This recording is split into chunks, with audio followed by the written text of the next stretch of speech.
Mostly Wisconsin. And Australia. And Australia. That's true. Shout out Sriracha. Let's go. Can't forget our omnipresent Aussie. But getting into the next match, we have Cookietic and Loaf. I have to say, the thing I've enjoyed watching most about Loaf play recently is his ledge guarding. It's like he learned from Sammy a bit. Sometimes you just can't touch the ground against this kid once he gets you there. And I think, I can see, he's gotten a lot more confident, more so than, his brother, like where it's more apparent to me. Lucky kind of shot up really quickly, and Loaf's his ascent has been a lot more gradual.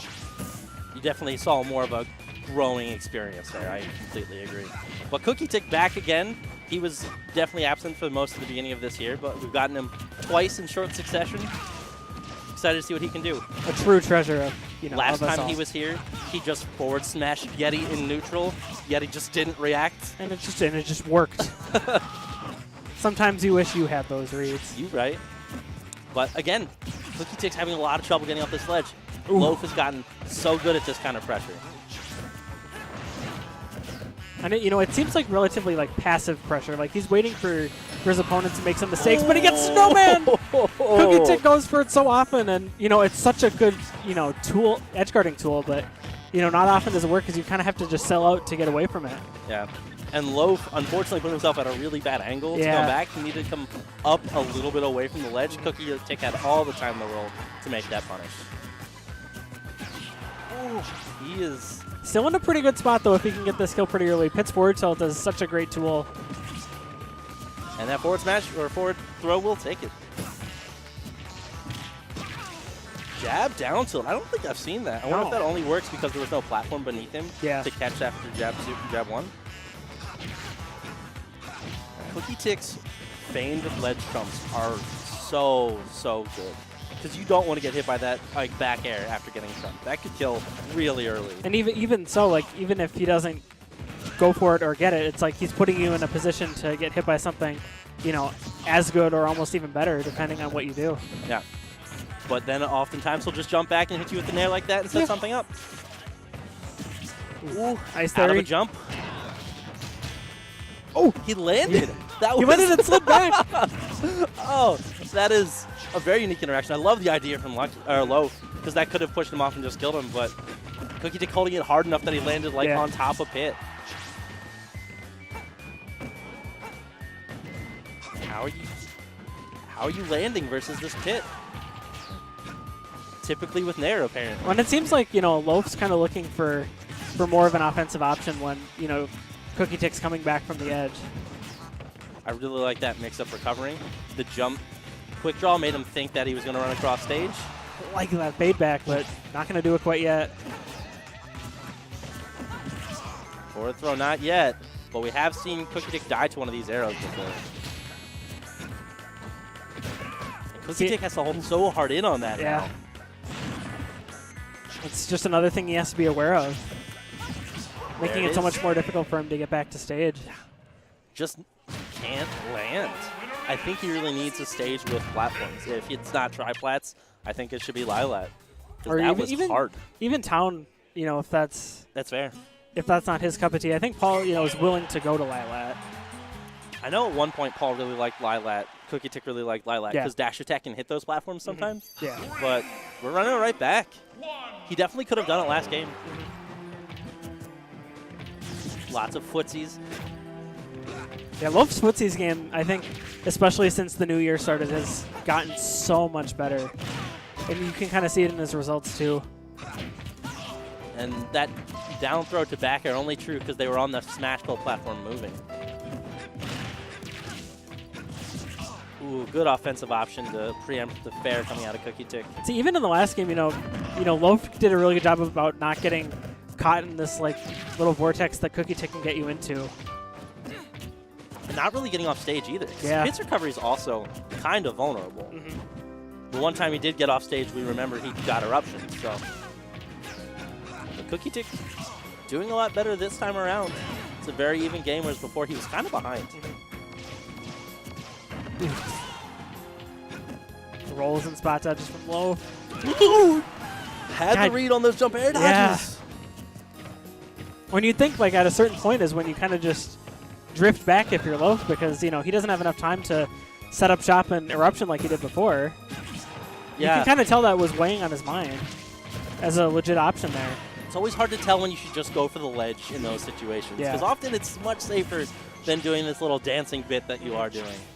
He tries to intercept him at the apex, but...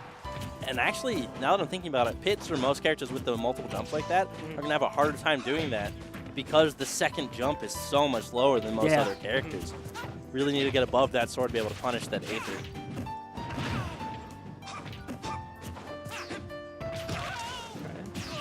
Ooh, that was a pretty daring down air because he could have gotten up aired easily. I think it would have beat it though. Yeah. I think air dodge would have killed him, so it was fine. You're at 86% against an Ike. Cookie waiting for these air dodges, but not getting them.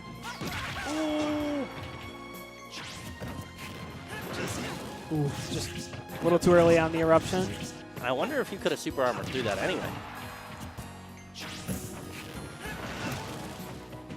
He's making it back. Yeah, I like that option there because, I mean, Cookietic seemed to think he was going to up B there, but there's at least some armor at the beginning of that upper dash arm. And now Loaf taking advantage of... Ooh, never mind. I was going to say he was keeping the juggle state going pretty well, but not when you just eat the back air like that. And it's so hard when you're Pit because it's like, Ike's moves just kind of power through yours, especially with how many hits they have. Yeah. His sword is bigger than your bow, dagger, sword thing. I don't know what the name of that thing is. I don't know what it is. But 1-1. Exciting set. Yeah. This would be kind of big for Loaf because he's someone who he struggles getting into that, into that PR victory range where he can't take sets off of PR players, but he's good enough to dispatch all the players, one would perceive to be worse than him. And the Lilac pick coming out of Loaf. Yeah, we talked about this as a potential counter pick for Cookietic, but the run back worked for him. Maybe we'll see what Loaf can get out of this stage. I'm guessing something that Pit benefits from in this stage is I'm guessing that up air covers the entirety of each of these platforms. Yep. Ledge cancels there. Probably not what he wanted. The recovery. The patience on Cookietic on those recoveries. Can't get nervous with a character with a vulnerable recovery like that. You got to know your options. And and it's like you have to be confident in your options too. Because a player like Cookietic, if he smells something like that, he's gonna go for it, and it's probably gonna work. Beautiful tomahawk grab. Loaf not falling for these feigned trumps anymore. Good adaptation by him in the set, but just hit him. Yeah. I didn't expect that to reach. Now Cookietic's got Loaf at a very high percent. Ooh. I don't know if I like that jump there, but I think I just wanted Loaf to throw him off stage there. You can see the movement. Loaf really not trying to commit to anything because he knows he could die for it. So I like that there. He's utilizing a lot of dash dancing and foxtrotting to kind of bait Cookietic into doing something so he can react to it. Ooh! He conditioned him to not air dodge. Yeah. And then he finally gets that 50-50. Good stuff from Cookietic. It's it has a deceiving hitbox at forward air where it just kind of starts a little around his head. You actually look at that hitbox, the frame, it comes out the frame before he swings his sword. So it's super deceiving, and that's why it's always so much faster than you think it's going to be. Ooh, good spot dodge. Whiffing the other parts of that up smash. Ooh, tries to get the ledge cancel there, but Cookietic sniffed that out. I think he actually did get it, just Cookietic hit it anyway. Yeah. Ooh. Looking for this side B kill. I don't even remember what that one's called. I just remember electric shock arm. Upper dash arm. Guardian over. Forward throw, not killing yet, but he's got to deal with all of this projectiles. Ooh, gets hit through the orbiters. Wonder it. What character knowledge from Cookie? Or I assume he was character knowledge, knowing that you can hit pit above and beneath those orbiters. But his sword goes through the stage too. Ooh. That was an interesting slide. I'm wondering if he's been looking at that a little bit, and that's one of the reasons that Loaf chose the stage, to be able to use that upper dash arm. Because there's so many different things that you can do on the stage just because of how curved it is. Yeah. Tomahawks. Cookie patient. So is Loaf. Gets grabbed on the way up, though. Air dodges. Hit him once after Yeah. without air dodging. Now he's going to air dodge.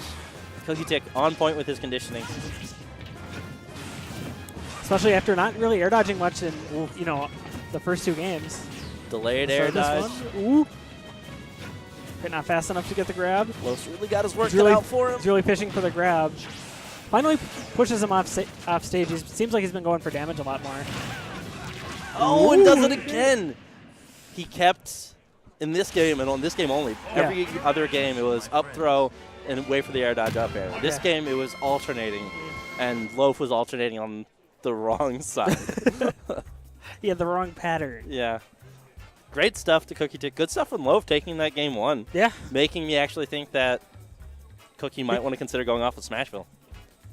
He's a pretty ardent Smashville supporter. Like, how many of his sets do you see just 5 games on Smashville? Yeah, 3 games typically on when Smashville? it's off of that, it's because someone else forces him to do it. Yeah. I would be one of the type of people that force him to do that. You would. You sit down and said you can ban first. You can ban first, and then Smashville is the #1 strike like every time. Scorpio and Lucky.